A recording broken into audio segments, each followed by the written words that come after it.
G, and this is Rica G channel. Welcome back for another vlog, and before I start, please subscribe to my channel and click the notification bell below for you to be notified whenever I upload new videos. If you're new on this channel talks about lifestyle, tips, tutorials, and reviews. So for today's video, kukuha kami ng national ID dito sa Uptown Mall. So let's go, guys!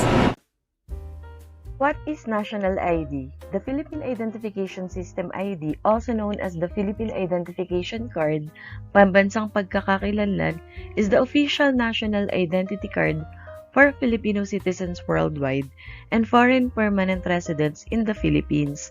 The document is a significant part of the Philippine Identification System, the national identification system to be implemented by the Philippine government. Ang layunin ay magkaroon ng isang ID lamang na kikilalanin ng lahat ng agency, ng government, and private offices. May PSN number or PhilSys number ito na unique sa bawat tao at hindi ito pwedeng i-transfer.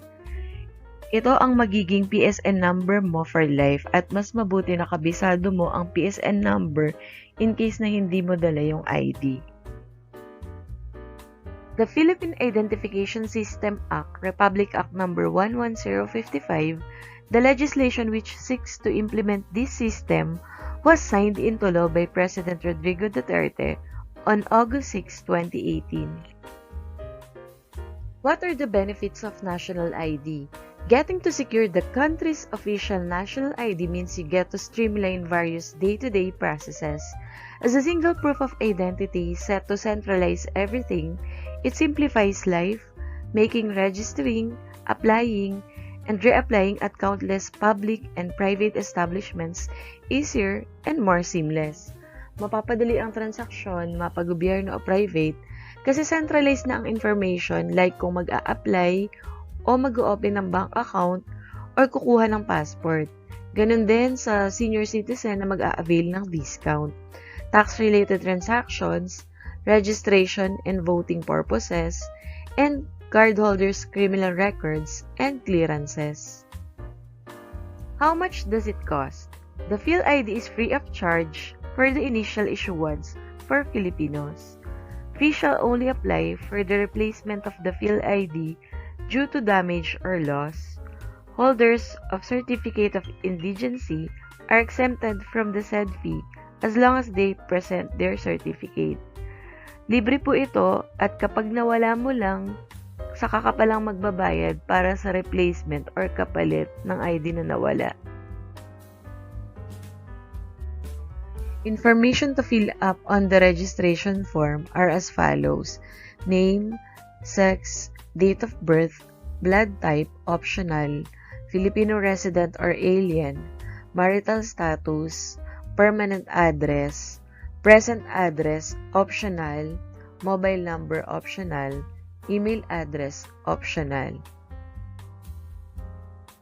For the biometric data, front-facing photo, full set of fingerprints, iris scan, and other identifiable features.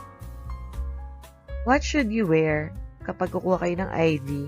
Sleeveless clothes and heavy makeup are prohibited.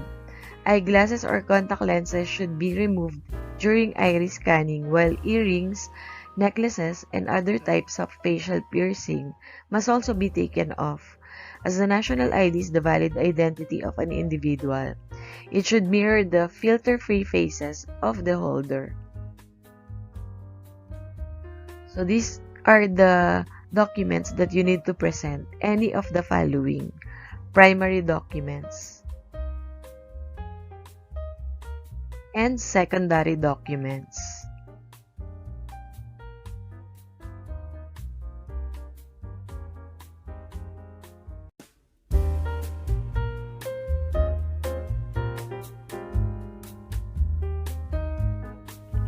So, dito guys, may control number yung form na binibigay nila and i-check muna nila kung ano yung dala nyong ID. So, for the step 1, dito yung screening.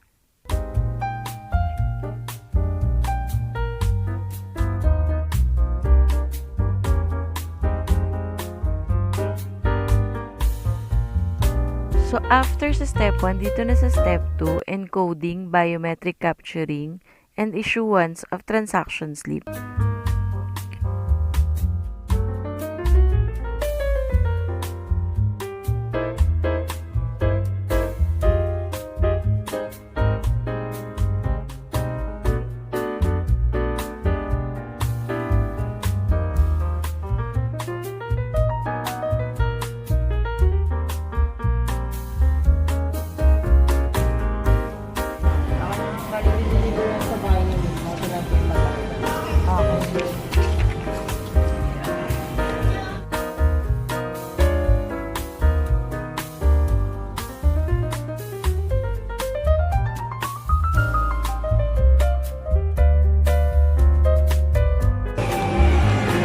Tapos na kami guys, sobrang bilis lang, walang masyadong pila, and super organized din yung sistema nila dito.